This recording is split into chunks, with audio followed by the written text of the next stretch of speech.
The text arrived at 3:17 p.m. on a Tuesday while I was rearranging the window display at my boutique. Pack your bags, Isabella. I'm done pretending this marriage means anything. Moving to Phoenix with Sophia tomorrow. Already cleaned out our accounts. Thanks for the contribution, LOL. Don't bother calling. My hands remained steady as I held the phone, my breathing didn't change, and my expression stayed perfectly calm as I helped Mrs. Williams select a vintage brooch for her granddaughter's birthday. The only sign that my husband of 16 years had just obliterated our marriage via text message was the slight tightening around my eyes and the way my jaw clenched for exactly 3 seconds before I forced it to relax. What Brandon didn't know, what he'd never bothered to learn in all our years together, was that I'd been quietly preparing for this moment for the past 6 months. While he thought he was playing chess, I'd been playing 4D chess with a master's degree in patience and a PhD in strategic planning. By the time this story ends, you'll witness one of the most spectacular reversals of fortune you've ever heard. But first, tell me in the comments, what's the most shocking way someone has tried to end a relationship with you?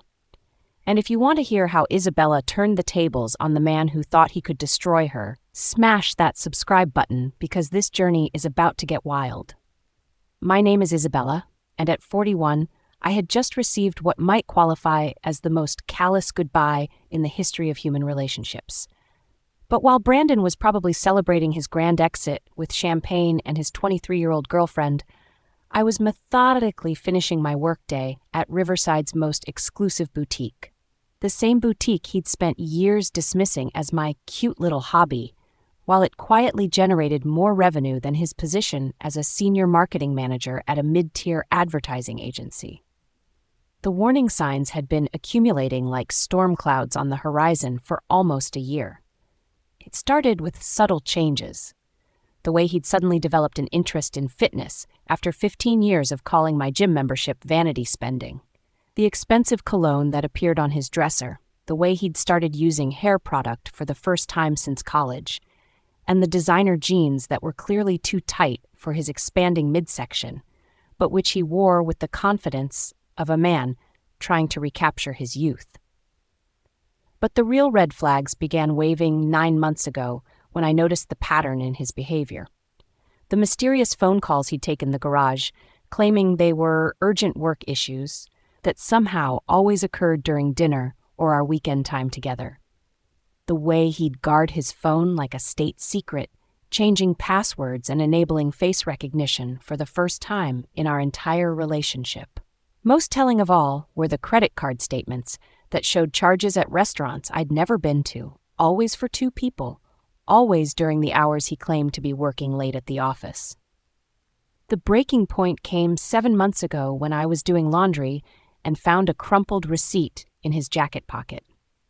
Dinner for 2 at Chez Laurent, the most expensive French restaurant in the city.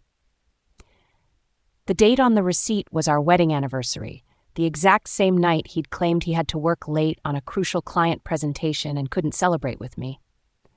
I'd spent that evening alone, eating leftover Chinese food and watching old movies, while he was apparently wooing someone else with champagne and filet mignon.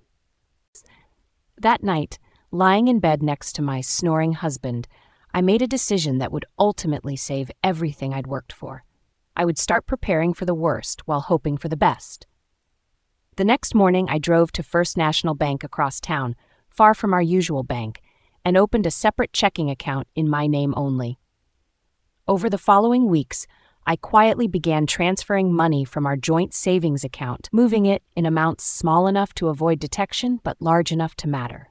The process was meticulous and deliberate. I moved $5,000 here, $3,000 there, never taking enough at once to trigger Brandon's attention, but consistently building a safety net he knew nothing about. When he mentioned 6 months ago that we should streamline our finances by consolidating everything into our joint account, I agreed enthusiastically, while privately congratulating myself on my foresight. The joint account he'd just emptied? It contained exactly 4 months of regular deposits, enough to keep him from getting suspicious about our financial picture, but nowhere near enough to actually damage my long-term security. The real money, The business accounts, the emergency fund I'd been building, my investment portfolio, and the significant cash reserves I'd accumulated were all safely tucked away in accounts he didn't know existed. My phone buzzed again. "Don't make this harder than it needs to be. Sophia and I are leaving tonight. I'll send movers for my stuff next week. Try to be an adult about this." Sophia, the new graphic designer at his agency. I'd met her at the company holiday party 8 months ago. A petite brunette with an art degree and the kind of wide-eyed enthusiasm that made men Brandon's age feel like they were 25 again. She'd laughed at all his jokes, touched his arm when she spoke to him, and made sure to compliment his creative vision in front of his colleagues. Instead of responding to his increasingly cruel messages, I did something that would change the trajectory of everything that followed. I called Rebecca Martinez, the divorce attorney I'd consulted 4 months earlier when the suspicious charges on our credit card had become too frequent and too expensive to ignore. "Rebecca, it's Isabella. He just made his move. The situation we discussed is happening right now." "Perfect," she replied without hesitation. "I have all the paperwork ready. The emergency filing can be submitted within the hour. Should I have him served at his office?" "No," I said, surprising myself with how calm and controlled I sounded. "Let him get to Phoenix first. Let him think he's gotten away with it. Let him get comfortable in his new life before we pull the rug out from under him." Another text arrived, each one more condescending than the last. "I know this is probably devastating for someone your age. You'll need to start thinking about your future. Maybe find someone more age-appropriate. At least you have your little store to keep you occupied while you figure things out." My little store. The successful boutique I'd built from absolutely nothing over the past 8 years. The business that had started in a cramped space above a coffee shop and now occupied a prime corner location in Riverside's historic downtown district. The store that employed 12 people full-time and had been featured in 4 national fashion magazines. The business whose profits had quietly funded our comfortable suburban lifestyle while Brandon's salary barely covered his car lease and country club membership. I found myself smiling as I locked up the boutique for the day. If Brandon thought I'd spend tonight crying into my pillow, he was about to learn just how catastrophically wrong he could be about the woman he'd just discarded, like yesterday's newspaper. Let me pause here to ask you something that might hit close to home. Have you ever been in a situation where someone completely underestimated your intelligence or your strength? Tell me about it in the comments below. And if you're already invested in Isabella's story of calculated justice, make sure you hit that like button and subscribe because we're just getting started on this wild ride. That evening, I sat in our living room. My living room, since I'd inherited the house from my grandmother and had maintained it in my name alone, despite Brandon's years of subtle pressure to add him to the deed. Thank God for my grandmother's business acumen and my own instincts about protecting what was mine. I opened a bottle of the expensive wine Brandon had been saving for a special occasion and began organizing the extensive documentation Rebecca would need. The paper trail I'd been building told a comprehensive story of deception and financial manipulation. Hotel receipts dating back 10 months, restaurant charges that never corresponded to his claimed whereabouts, cash withdrawals that had steadily increased in frequency and amount over the past year. Most damning of all were the credit card charges for jewelry, expensive pieces that had never found their way to me, obviously purchased for someone else entirely. My phone continued buzzing with an increasingly unhinged stream of messages from Brandon. I should have done this years ago. Sophia actually appreciates my ambition. You never understood my creative side anyway. She gets my vision in ways you never did.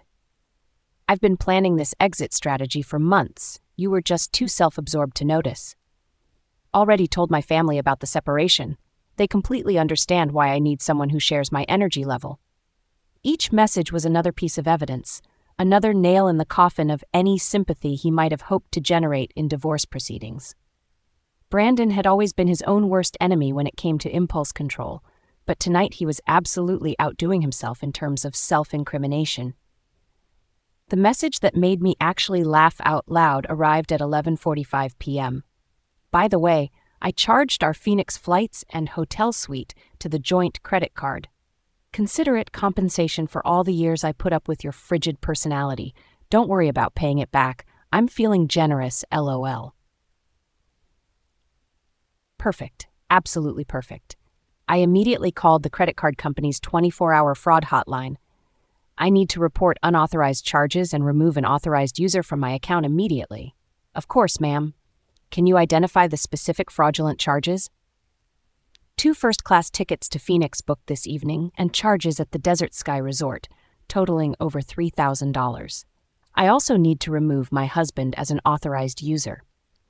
I have text messages where he admits to making these charges without my permission after deliberately emptying our joint bank account.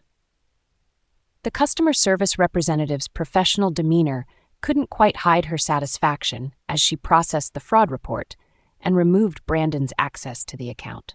Brandon and Sophia would arrive at the airport tomorrow morning to discover their tickets had been invalidated and their romantic desert getaway reservation had been canceled due to payment issues. Another message arrived. Don't worry about the house. I'll be generous and let you keep living there until you find something more suitable for a single woman. I'm not completely heartless. The audacity was breathtaking. Did he really believe he had any legal claim to my grandmother's house? Had his ego inflated so dramatically that he'd forgotten whose name was on the deed?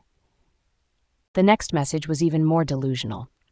I know the boutique means a lot to you emotionally. When we handle the divorce paperwork, I'll only ask for a reasonable percentage of my investment. I won't be greedy about it. His investment? In a business I'd conceived, launched, and grown entirely through my own vision, funding, and 18-hour workdays? The same business he'd consistently belittled as an expensive hobby, right up until it started generating more income than his corporate job? I poured myself another glass of wine and spent the remainder of the evening reviewing 8 years of meticulous business records. Every financial document told the same story.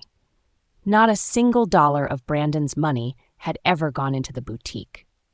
In fact, the records showed numerous instances when the boutique's profits had covered Brandon's overspending on golf equipment, expensive electronics, and his ridiculous midlife crisis sports car lease. Are you starting to see the pattern of Brandon's delusions? Drop a comment if you can relate to someone trying to take credit for your hard work and success. And if you're loving this story of methodical revenge, make sure you're subscribed because Isabella is about to serve up some serious poetic justice.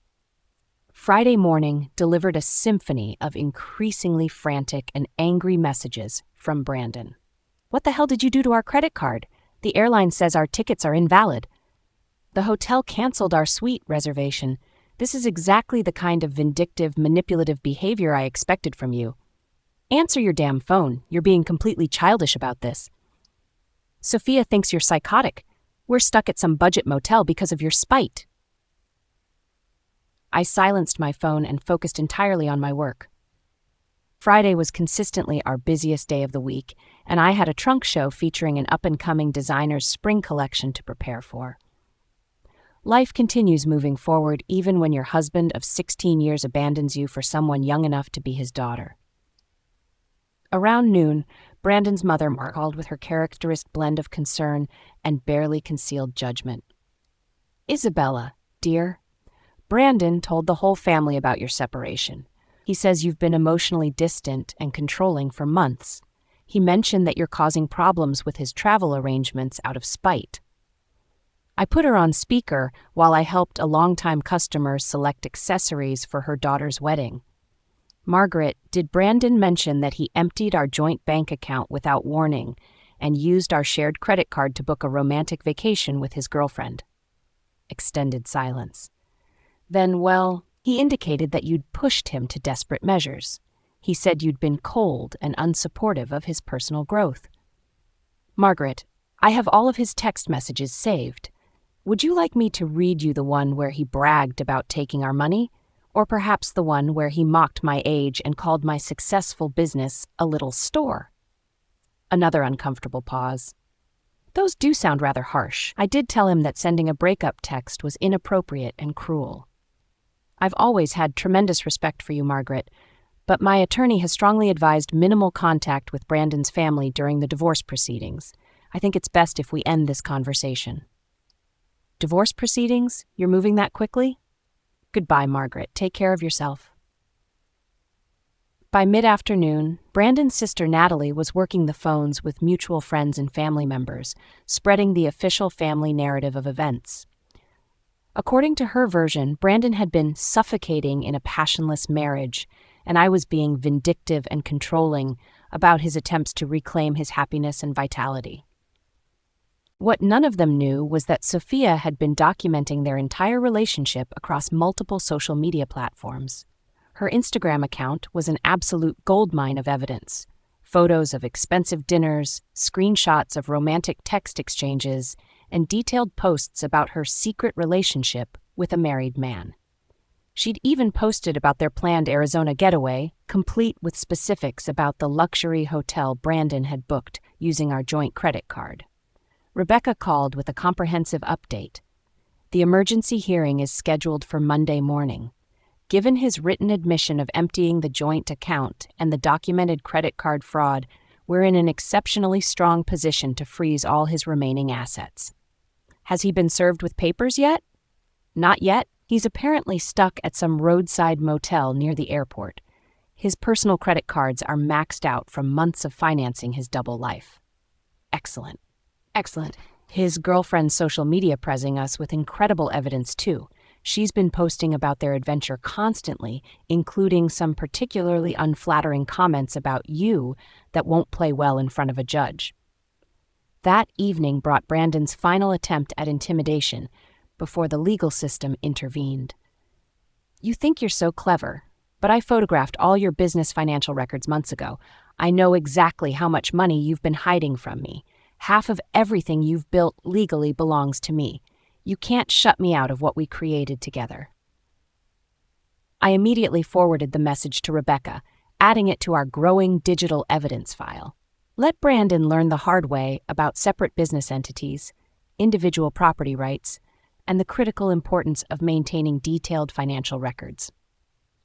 Sometimes the most satisfying revenge is simply being prepared for someone else's predictable worst behavior. What's the most satisfying moment when someone's threats backfired on them? Share your story in the comments. And if you're enjoying watching Brandon systematically destroy his own legal position, hit that subscribe button because the courtroom showdown is going to be epic. The emergency hearing the following Monday was everything I could have hoped for and significantly more entertaining than I'd anticipated. Brandon arrived wearing his newly acquired youthful wardrobe, designer jeans that were obviously too tight around his expanding waistline, a blazer that screamed midlife crisis, and expensive sneakers that probably cost more than most people's monthly grocery budget. Sophia waited in the hallway outside the courtroom, her youth painfully obvious under the harsh fluorescent lighting, and her discomfort with the legal proceedings written clearly across her face. Rebecca presented our evidence with the precision and thoroughness of a master surgeon. Brandon's gleeful text messages about emptying our joint account, his documented credit card fraud, his detailed history of suspicious and deceptive expenses, dating back almost a full year. Each piece of evidence had been carefully collected, organized, and verified during those months when Brandon assumed I was obliviously playing the role of the clueless wife. Your Honor, Brandon's hastily hired attorney attempted with visible desperation. While my client admits to some impulsive and perhaps poorly considered decisions, Mrs. Thompson's actions have been calculating, vindictive, and deliberately designed to cause maximum emotional and financial harm.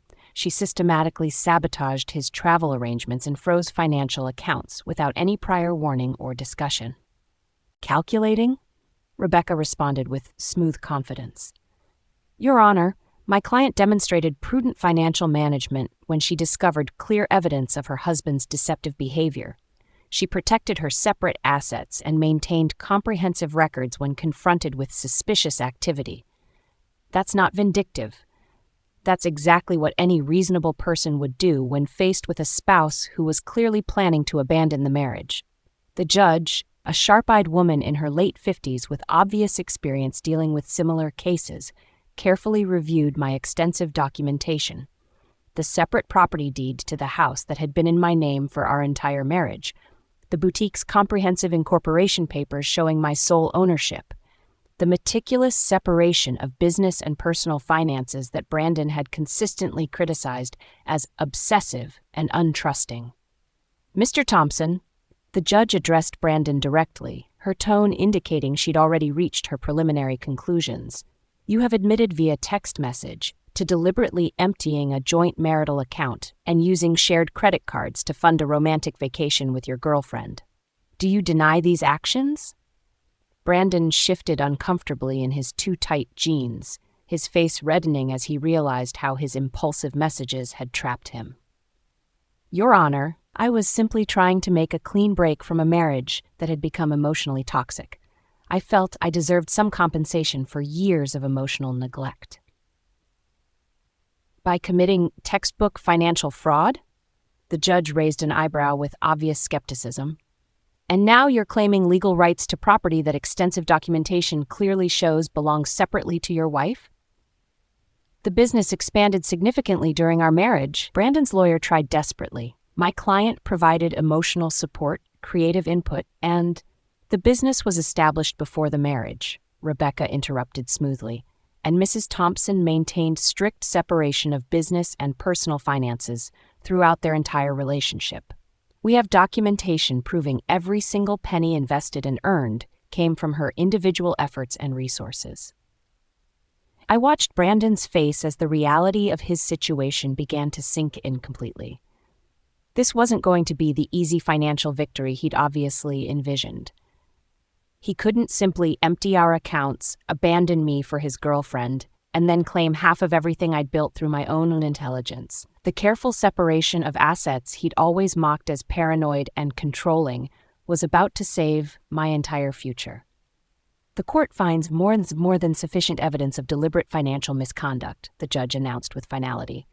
"All remaining shared assets are hereby frozen pending final dissolution proceedings. Mr. Thompson is ordered to return any and all funds removed from joint accounts within 48 hours. "But, Your Honor, that money is already spent," Brandon protested, his voice rising with panic. "We used it for travel expenses and then I strongly suggest you find alternative means to replace those funds immediately." The judge cut him off sharply. "And Mr. Thompson, this court takes an extremely dim view of individuals who use shared marital credit cards to fund romantic adventures with extramarital partners." Outside the courthouse, I could hear Sophia asking Brandon about their Phoenix plans, her voice tight with confusion and growing concern. His response was lost in the satisfying sound of my heels clicking confidently across the marble floor as I headed back to the business he'd never understood, respected, or appreciated. The next several weeks brought an absolutely fascinating parade of increasingly desperate and self-destructive moves from Brandon. He tried claiming that the boutique had been his original business idea. He suddenly remembered investing significant amounts of his own money during the early days.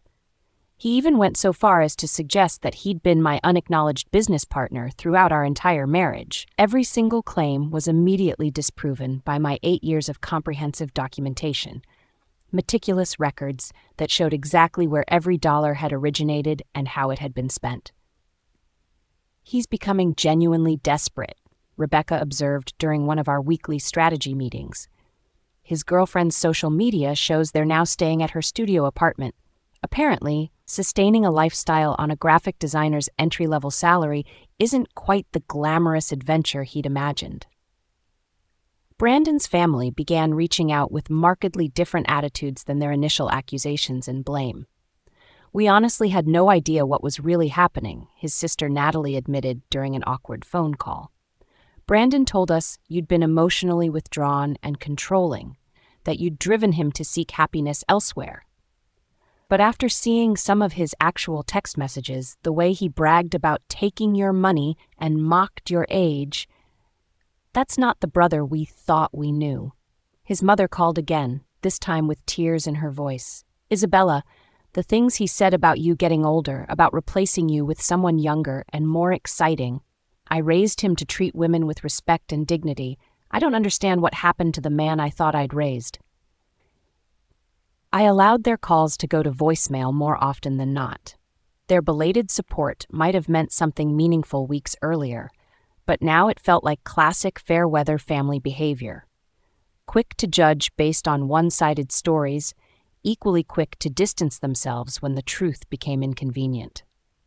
The boutique was experiencing an unexpected surge in business, ironically boosted by local word of mouth about my situation. Women throughout Riverside started making deliberate trips to shop at my store, often leaving with far more purchases than they'd originally planned. I went through something remarkably similar, one customer confided, while purchasing a designer handbag that cost more than most people's monthly rent. My ex-husband thought he'd destroy me financially in our divorce. Men like Brandon never expect us to be more intelligent and better prepared than they are. Another woman, someone I'd never met previously, bought an expensive silk scarf and told me, "I heard about your situation through the grapevine. I just wanted to say that what you've accomplished here is inspiring. My daughter is going through her own divorce right now, and I'm going to share your story with her as an example of how to protect yourself."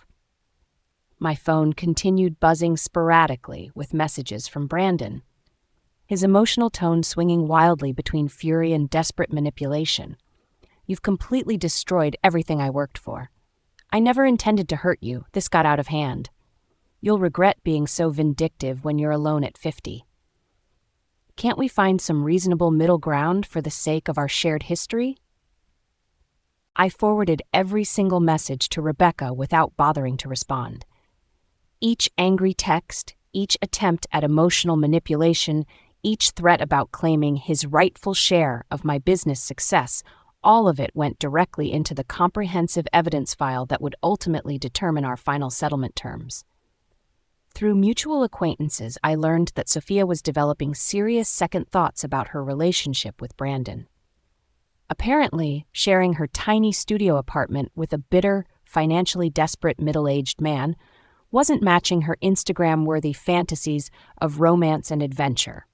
The age gap that had seemed exciting and sophisticated during secret hotel rendezvous felt completely different in the harsh reality of everyday domestic life. She posted something about recognizing toxic relationship patterns yesterday, Rebecca mentioned during one of our phone consultations. And she completely removed her relationship status from all her social media accounts this morning. I almost felt sorry for Brandon. Almost, but then I remembered his ha-ha after informing me he'd emptied our account, the casual cruelty of his comments about my age, and the arrogant assumption that I'd be helpless and devastated without him. Instead of sympathy, I felt something much more satisfying. Pride in my preparation, strength in my resilience, and confidence in my ability to protect myself while he consistently underestimated my intelligence and determination. Tell me in the comments, have you ever experienced that moment when you realized you were much stronger than someone believed you were? And if you're loving this story of systematic justice, make sure you hit that subscribe button because Brandon's comeuppance is about to reach spectacular new heights. The final divorce hearing painted a dramatically different picture from Brandon's original vision of easy victory. Gone completely was his initial cocky attitude, replaced by barely concealed panic and the hollow-eyed look of a man who'd finally realized the magnitude of his miscalculations. Sophia was noticeably absent from the proceedings. She'd apparently moved on to a relationship with a coworker closer to her own age, according to office gossip that had made its way back to me through various social connections. Brandon appeared in his old, conservative clothing, the expensive, youthful wardrobe presumably returned to department stores to help generate funds for repaying the joint account he'd so carelessly emptied. His lawyer looked exhausted and defeated, probably from spending weeks trying to find legal loopholes in my thoroughly documented separation of assets. Your Honor, Brandon's attorney made one final desperate attempt. Despite the extensive separate property documentation, my client contributed significantly to the growth of his wife's business enterprise through emotional support, creative consultation, and emotional support, Rebecca interrupted with perfectly timed incredulity. Your Honor, I'd like to present these text messages where Mr. Thompson consistently belittled Mrs. Thompson's business as a little store and referred to her professional success as an expensive hobby. I'd also like to submit these social media posts where he mocked her entrepreneurial efforts in front of mutual friends and family members. The judge had clearly seen enough evidence to reach her final decision. The settlement reflected my months of careful preparation and strategic thinking with perfect accuracy. I retained complete ownership of my house, my business, and all my separate assets. Brandon received his personal possessions, his leased sports car, which was worth significantly less than he owed on it, and the legal obligation to repay the joint account he'd emptied. "You've completely destroyed my entire future," he hissed at me as we exited the courthouse, his voice carrying the impotent rage of someone who'd finally realized he'd been outmaneuvered at every turn. "I'll have to move back in with my parents at 47 years old because of your vindictive revenge." "No, Brandon," I replied with complete calm. "You destroyed yourself through your own choices and actions. I simply made sure you couldn't destroy me in the process." Margaret was waiting outside the courthouse, ready to drive her son to her house, his new home, and a crushing blow to the ego of a man who'd recently been bragging about his sophisticated lifestyle and younger girlfriend. The irony wasn't lost on anyone present. The man who'd mocked my age and maturity was now moving back into his childhood bedroom while I continued operating my successful business empire. "You planned this entire thing from the beginning." He accused me with the paranoid desperation of someone looking for external blame. "You knew exactly what would happen." "No, Brandon, I simply paid attention to your behavior patterns and prepared accordingly. Unlike you, I understood the importance of maintaining detailed records and protecting my assets." Margaret stepped between us with obvious embarrassment. "That's quite enough, Brandon.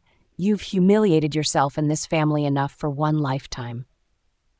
As they walked toward the parking garage, I could hear her beginning what was obviously going to be a long, uncomfortable conversation. "Honestly, what were you thinking? A 23-year-old girl, emptying bank accounts, sending those cruel, heartless text messages?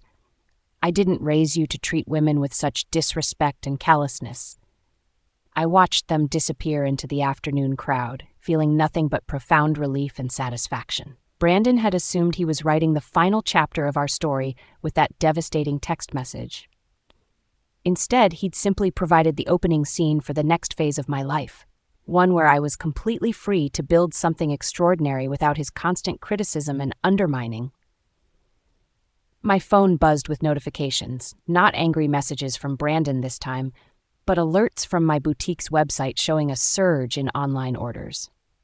Life was aggressively moving forward, just not in the direction he'd ever imagined possible. But here's where the story gets even more satisfying. 6 months after the divorce was finalized, something happened that proved the universe has a sense of poetic justice. Make sure you're subscribed because what comes next will absolutely blow your mind. 6 months after the divorce was finalized, my boutique had expanded into a second location in the neighboring city of Westbrook.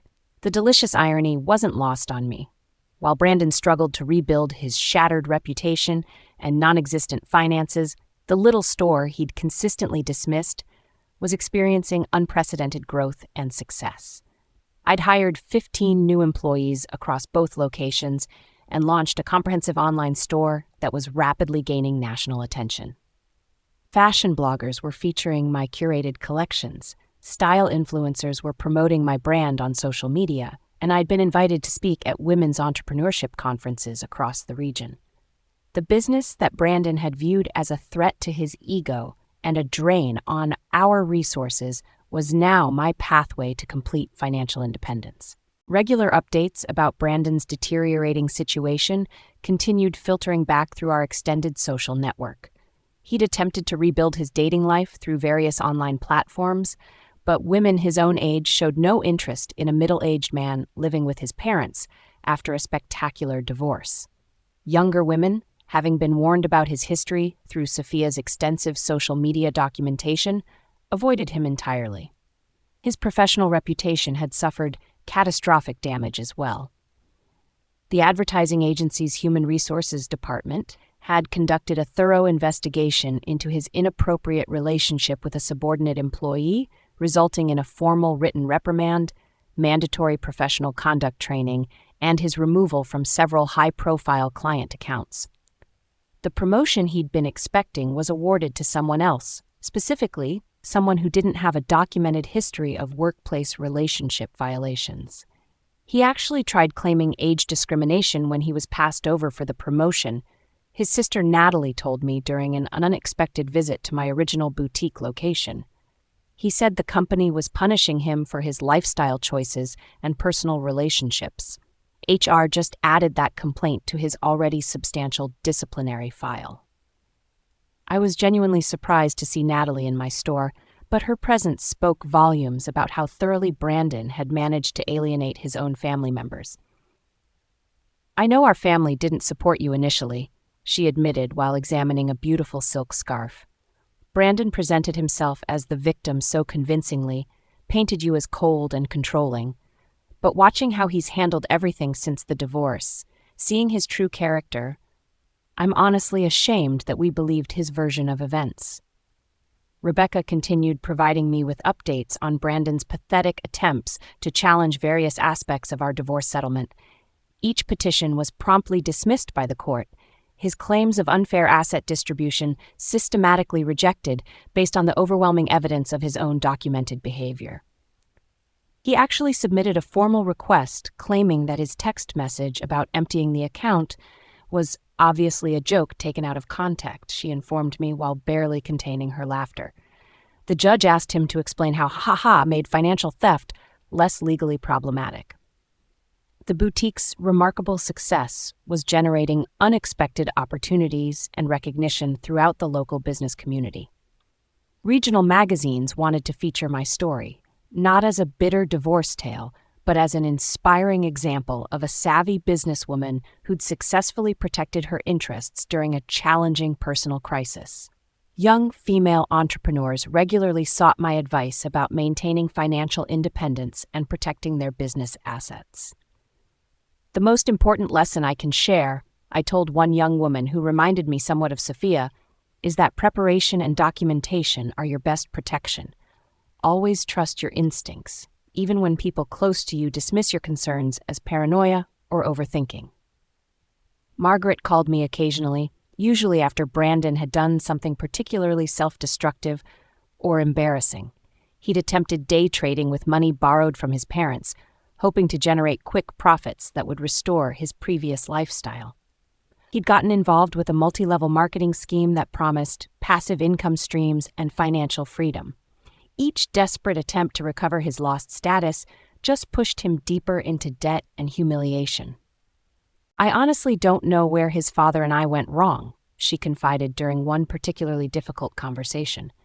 "We offered to help him get back on his feet professionally and personally, but only if he'd accept responsibility for his actions and show genuine remorse. Instead, he's still blaming everyone else: you, Sophia, his company, even the legal system." I listened politely but maintained strict emotional boundaries. Their family drama was no longer my concern or responsibility.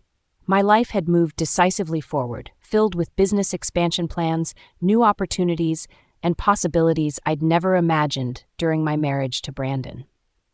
The only remaining reminder of Brandon's impact on my life was a framed screenshot hanging prominently in my office, his final text message before I'd permanently blocked his number. "Have fun playing with your little store while you figure out what women your age do when they're alone." Directly below that frame hung my most recent business achievement award, tangible proof that sometimes the most satisfying revenge is simply succeeding beyond someone's wildest imagination while they're busy underestimating your potential. What's the most satisfying moment of personal triumph you've experienced after someone underestimated you? Share your story in the comments below. And if you're loving this journey of justice and transformation, make sure you hit that subscribe button because Isabella's story is about to reach even more spectacular heights. 1 year after the divorce, I hosted an elaborate grand opening celebration for my third boutique location, this one in the upscale Harbor District. The event attracted local media attention, and the story they wanted to tell had absolutely nothing to do with my failed marriage. Instead, they were interested in featuring a successful businesswoman who was rapidly expanding her brand across multiple cities within the region. Brandon's betrayal had transformed from a devastating personal crisis into merely a brief footnote in my much larger success story. The narrative had completely shifted from woman survives divorce to entrepreneur builds retail empire. During the grand opening festivities, something entirely unexpected occurred. Sophia walked through the front door, looking somehow both younger and more mature than when I'd last seen her. She approached me nervously, clutching her purse like a protective shield. "I owe you a sincere and comprehensive apology," she said quietly, when she finally worked up the courage to speak. "I believed everything Brandon told me about how you were emotionally cold and controlling, how you didn't support his creative ambitions or understand his need for intellectual stimulation.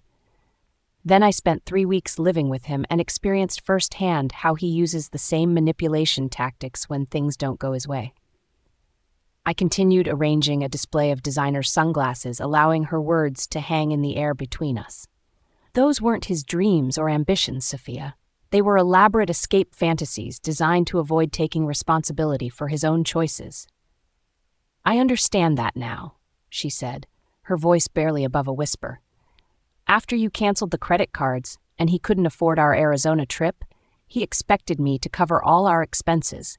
When I couldn't get approved for a loan to rent a bigger apartment, he started complaining about my limited financial vision and small-town mentality. It was like watching someone I'd never met before." I actually found myself laughing at the familiar pattern. "Let me guess. He had elaborate plans for both of your futures, but no realistic strategy for funding any of them?" "Exactly.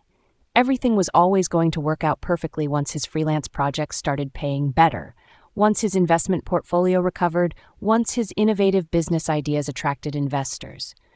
There was always some magical solution waiting just around the corner, but never any concrete steps to actually achieve it." She paused, seeming to gather her thoughts.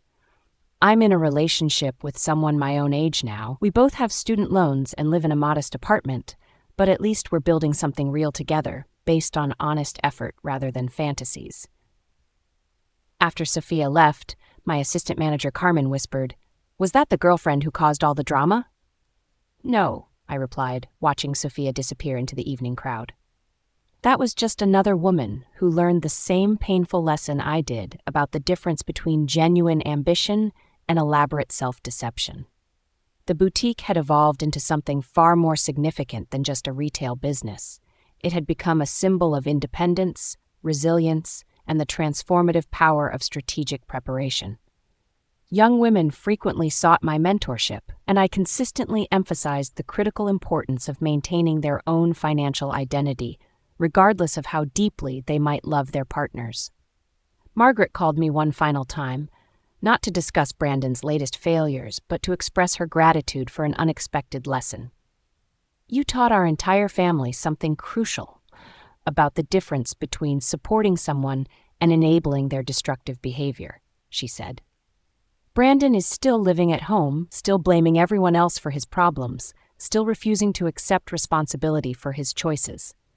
But we're no longer making excuses for his behavior or defending his actions to others." I reflected on that conversation as I reviewed architectural plans for a 4th boutique location. Brandon had intended to diminish me, to trade me in for a younger version and claim half of everything I'd built through years of dedication and sacrifice. Instead, he'd inadvertently motivated me to become stronger, more successful, and more independent than I'd ever imagined possible. My phone chimed with a text from Rebecca. Brandon filed yet another petition to revisit the settlement terms. Judge dismissed it without even scheduling a hearing and ordered him to pay additional court costs. Thought you'd appreciate the update. I smiled, imagining him in his childhood bedroom, still desperately trying to rewrite an outcome that had been determined the moment he chose to underestimate my intelligence and preparation. The best revenge truly isn't about destroying someone else. It's about building yourself up so dramatically that their attempts to diminish you become completely irrelevant. Are you Team Isabella? Let me know in the comments what you think about Brandon's spectacular downfall. And if you haven't subscribed yet, you're missing out on incredible stories of transformation and triumph. 2 years after Brandon's cruel text message, I received a prestigious invitation to speak at the National Women's Business Conference in Chicago. The speaking topic had absolutely nothing to do with divorce or personal betrayal. Instead, I was being asked to share insights about building and protecting a successful retail enterprise. My story had completely evolved from a cautionary tale about marriage failure into genuine inspiration for women entrepreneurs across the country. During the question and answer session, a woman in the front row raised her hand with obvious urgency. My husband insists I'm being unnecessarily paranoid about keeping our business finances completely separate from our personal accounts. He says real marriage means sharing everything without reservation. How would you respond to that argument? My ex-husband used those exact same words, I replied, causing ripples of knowing laughter throughout the auditorium. He continued making that argument right up until he attempted to claim half my business during our divorce proceedings. Trust your professional instincts over romantic sentiment. Financial protection isn't paranoia, it's essential wisdom. The boutique chain had expanded to 6 locations across 4 different states, each store more successful than the last. The business employed over 60 people full-time and had been featured in numerous national publications. The little store Brandon had consistently mocked now provided stable livelihoods for dozens of families and had become a recognized brand in the fashion retail industry. Through our extended social network, I occasionally heard updates about Brandon's continued struggles. He'd finally managed to move out of his parents' house into a small apartment above a pizza restaurant in a less desirable part of town. He'd been forced to accept a significantly lower-paying position at a smaller advertising agency after his previous firm had eventually terminated his employment during a broader restructuring initiative. His online dating profile still optimistically described him as young at heart and ready for adventure, though his profile photos were clearly several years outdated and his actual dating success remained virtually non-existent. The combination of his damaged reputation, limited finances, and residence above a pizza shop wasn't exactly attracting the sophisticated, successful women he'd convinced himself he deserved. Sophia had indeed become a regular customer at my original boutique location, often stopping by to browse and occasionally to update me on her own entrepreneurial journey. She'd used her graphic design skills to launch a successful social media consulting business and had recently gotten engaged to her college boyfriend. "You know what's interesting?" she told me during one visit while examining a beautiful designer handbag. "I'm actually grateful for what happened with Brandon. It taught me to recognize the difference between someone who talks confidently about their dreams and someone who actually has the discipline and work ethic to build something meaningful."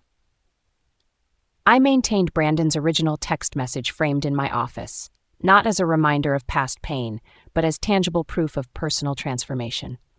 Below it, I'd hung a small placard that read, "Success is always the best revenge." At the 5-year anniversary celebration of my original boutique, I stood before a crowd of employees, loyal customers, and local business leaders. The modest space had evolved into the flagship location of a thriving retail empire that had exceeded every goal I'd set when I first opened those doors. Margaret attended the anniversary celebration, though I hadn't specifically invited her. She approached me as the evening crowd began to thin out. "I encountered Brandon at the grocery store last week," she said, smoothing her elegant dress, a beautiful piece she'd purchased from my store. "He was talking about his glory days, reminiscing about the successful life he could have maintained. He still doesn't understand that he didn't lose everything in the divorce. He deliberately threw it all away." I considered that observation while gazing around the transformed space. Brandon's devastating text message had been intended as the final chapter of our story together. Instead, it had become the opening paragraph of something infinitely more meaningful, not just for me personally, but for every woman who heard my story and realized she had the strength to demand better treatment than someone else's midlife crisis. A young employee approached with a question about our new inventory management system. As I explained the process, I caught my reflection in the storefront window and saw exactly what Brandon had failed to recognize 5 years earlier. Not a woman growing older and less valuable, but someone becoming wiser, stronger, and more successful with each passing year. His cruel message had been designed to make me feel small, disposable, and desperate for his approval. Instead, it had liberated me to discover my own power and build something that no one could ever take away from me. The boutique empire continued expanding, venturing into e-commerce platforms and even launching our own private label fashion line. I'd been invited to mentor other women entrepreneurs, sharing hard-earned lessons about business strategy, relationship dynamics, and the absolute importance of always being prepared for people to reveal their true character under pressure. Brandon's betrayal had taught me that the most dangerous person in your life is often the one who fundamentally underestimates your capabilities and resilience. But it had also demonstrated that careful preparation, meticulous documentation, and unshakable self-respect could transform even the cruelest betrayal into an opportunity for unprecedented growth and success. As I locked up the boutique that evening, I reflected on how completely my life had been revolutionized. The woman who'd received that shocking text message 5 years ago had been temporarily hurt and genuinely surprised by Brandon's cruelty. But she'd also been thoroughly prepared for exactly that moment, and that preparation had determined everything that followed.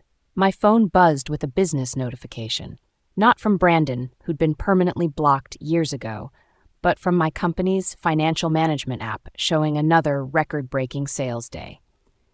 Each notification was a reminder that I'd not only survived his attempt to destroy me, but had used his betrayal as motivation to build something extraordinary. The most satisfying revenge I'd discovered wasn't about systematically destroying someone else's life. It was about constructing your own success so dramatically that their efforts to diminish you became completely meaningless and irrelevant. What's your story of turning betrayal into triumph? Share it in the comments below, and don't forget to subscribe for more inspiring tales of resilience and transformation. Remember, you're stronger than you know, and sometimes it takes someone else's worst behavior to reveal your own incredible potential. 7 years after that life-changing text message, I was invited to ring the opening bell at the New York Stock Exchange. My boutique chain had gone public, and I was now the CEO of a company valued at over $75 million. The modest store that Brandon had dismissed as my little hobby was now a nationally recognized brand with locations in 12 states. Standing on the trading floor, surrounded by financial reporters and television cameras, I thought about that Tuesday afternoon when I'd calmly helped Mrs. Williams choose a brooch while my world was supposedly collapsing around me. Brandon had assumed he was delivering a devastating final blow. Instead, he'd unknowingly freed me to become everything I was truly capable of achieving. The opening bell ceremony was covered by multiple business news networks, and during the interviews afterward, one journalist asked about the inspiration behind my remarkable success story. I could have discussed market research, strategic planning, or innovative retail concepts. Instead, I chose to share something more personal and meaningful. Sometimes the greatest gift someone can give you is to underestimate you completely, I said, looking directly into the camera. It provides you with the element of surprise when you exceed every limitation they tried to place on your potential. The reporter didn't know about Brandon's cruel text message, about his assumptions regarding my age and capabilities, or about the months of strategic preparation that had protected everything I'd worked to build. But she understood the deeper truth behind my words, that being underestimated can become a powerful advantage if you're intelligent enough to leverage it effectively. As I rang that bell and watched my company's stock begin trading for the first time, I realized that Brandon's betrayal had been the catalyst for the most transformative period of my entire life. Not because betrayal itself was beneficial, but because it had forced me to discover reserves of strength and determination I'd never known existed. The stock opened at $31 per share and climbed steadily throughout the trading day. By market close, it had reached $36, making my company's initial public offering one of the most successful retail debuts in recent memory. Who'd once been told she was getting too old and should be grateful for her little store, was now featured on the cover of Fortune magazine. That evening, as I celebrated with my executive team at an elegant restaurant overlooking Central Park, my phone rang with a call from Margaret. "Isabella, I hope you don't mind me calling. I saw you on the financial news today, ringing that bell at the stock exchange. I wanted to tell you how incredibly proud I am of everything you've accomplished." "Thank you, Margaret. That means more to me than you know. I also wanted you to know that Brandon saw the coverage too. He was visiting when it came on the evening news. He didn't say anything, just stood up and walked out to his car. He sat there for almost 2 hours before finally driving away." I found myself curious about Brandon's reaction to witnessing his ex-wife achieve something he'd never even imagined possible. Did he remember his mocking text about my little store? Did he realize that his cruel dismissal had been the spark that ignited everything that followed? "How is he doing these days?" I asked, surprising myself with the question. "He's surviving, I suppose. He has a small apartment now, a steady job at a different agency. He's been attending therapy sessions, trying to understand why he sabotages life so completely." Margaret paused thoughtfully. "I think watching you succeed the way you have, it's forced him to confront what he actually lost. Not just the marriage, but the opportunity to be part of something truly meaningful and successful." After we ended the call, I sat in my hotel room overlooking the city lights, thinking about the incredible journey that had brought me to this moment. Brandon's betrayal had been devastating at the time, but it had also been unexpectedly liberating. It had forced me to stop seeking validation from someone who would never truly value my contributions and start building something that reflected my own vision and capabilities. The next morning, I flew back to Riverside for a special event, the grand opening of my 7th boutique location. This one, occupying the exact building where Brandon and I had shared our first date 17 years earlier. The coffee shop, where he'd once impressed me with his ambitious plans and creative ideas, had closed years ago, and I'd purchased the property to house my newest store. As I cut the ribbon surrounded by local media, employees, and loyal customers, I couldn't help but appreciate the poetic symbolism. The place where Brandon had first charmed me with his dreams had become the foundation for my own realized success.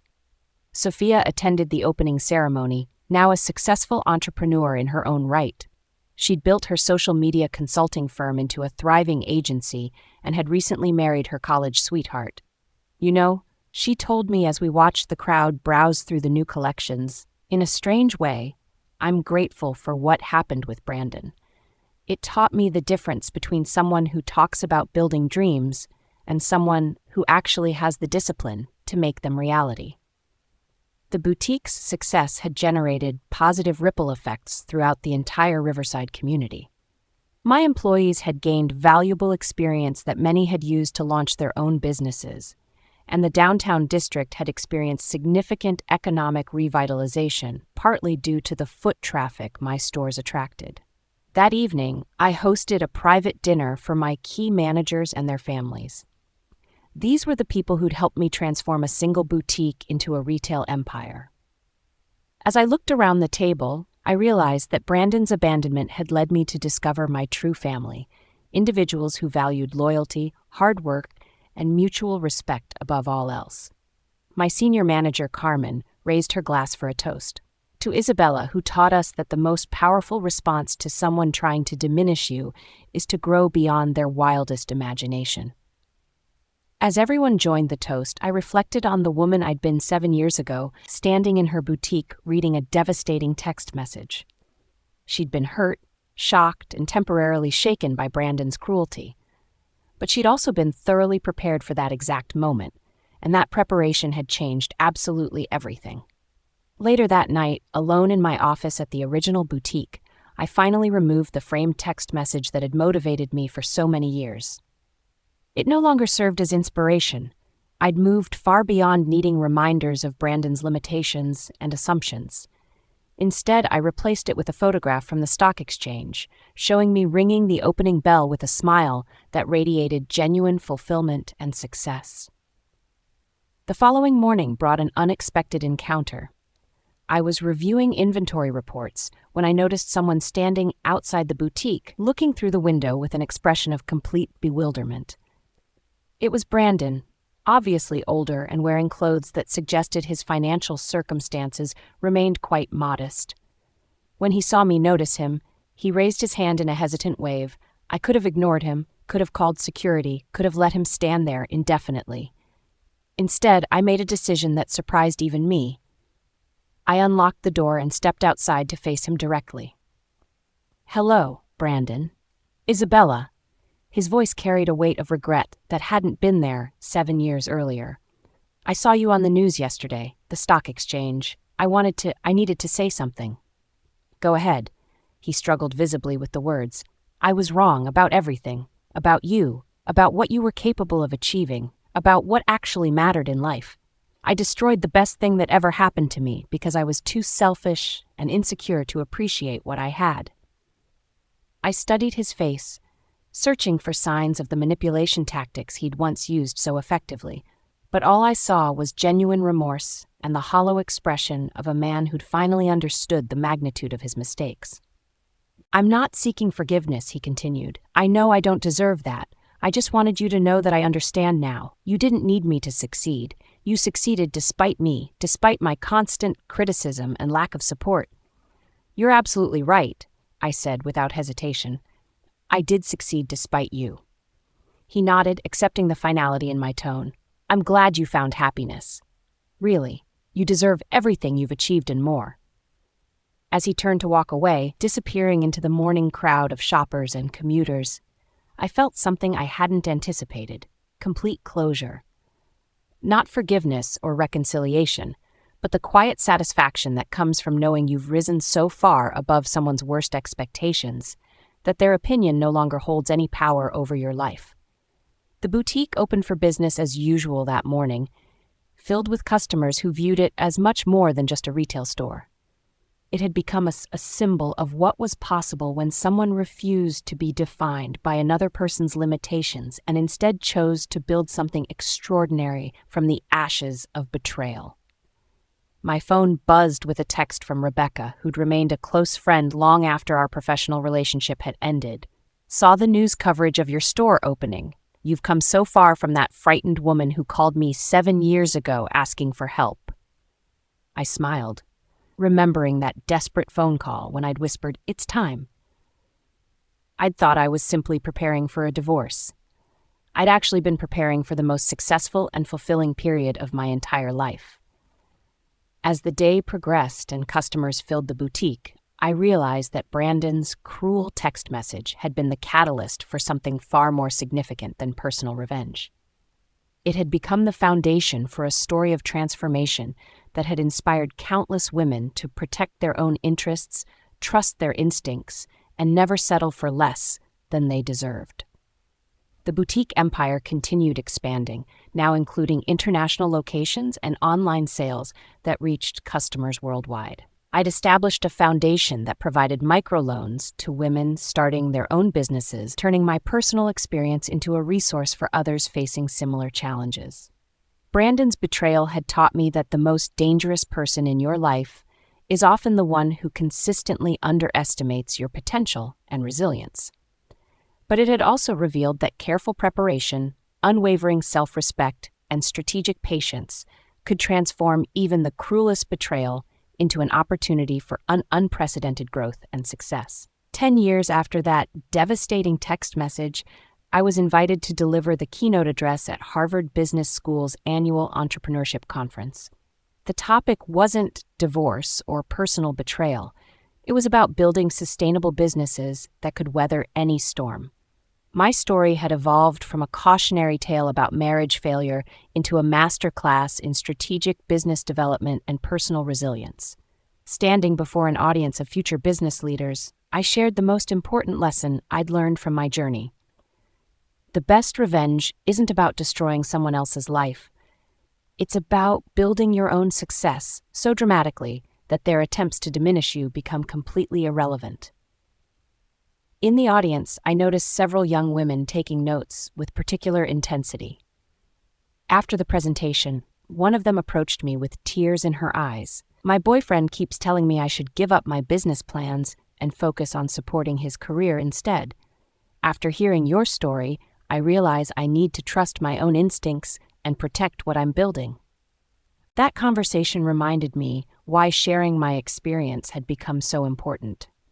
Brandon's betrayal had been devastating at the time, but it had also been the catalyst for discoveries about strength, resilience, and potential that I might never have made otherwise. As I concluded my remarks that day, I looked out at the sea of ambitious faces and shared one final thought. Sometimes the greatest gift someone can give you is to underestimate you completely. It provides you with the element of surprise when you prove them wrong in ways they never imagined possible.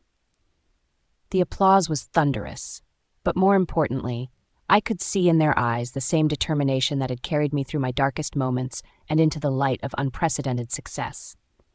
Brandon had intended to end my story with a cruel text message. Instead, he'd provided the opening chapter for something infinitely more meaningful. Not just my own transformation, but inspiration for countless others who refused to let someone else's limitations define their potential. And that, I realized, was the most satisfying revenge of all. What's your story of turning someone's underestimation into your greatest strength? Share it in the comments below, and don't forget to subscribe for more stories of triumph over adversity. Remember, you're more powerful than you know, and sometimes it takes someone else's worst behavior to reveal your own incredible potential. The boutique empire I'd built from the ashes of Brandon's betrayal now stood as a testament to the transformative power of preparation, patience, and unwavering self-belief. And every morning, when I unlocked the doors of my original store, I was reminded that the best revenge truly is living well, so well that those who tried to diminish you become footnotes in your success story. Thank you for joining me on this journey of transformation and triumph. Until next time, keep building, keep growing, and never let anyone convince you that you're not enough. You are everything you need to be, and more than they ever imagined possible.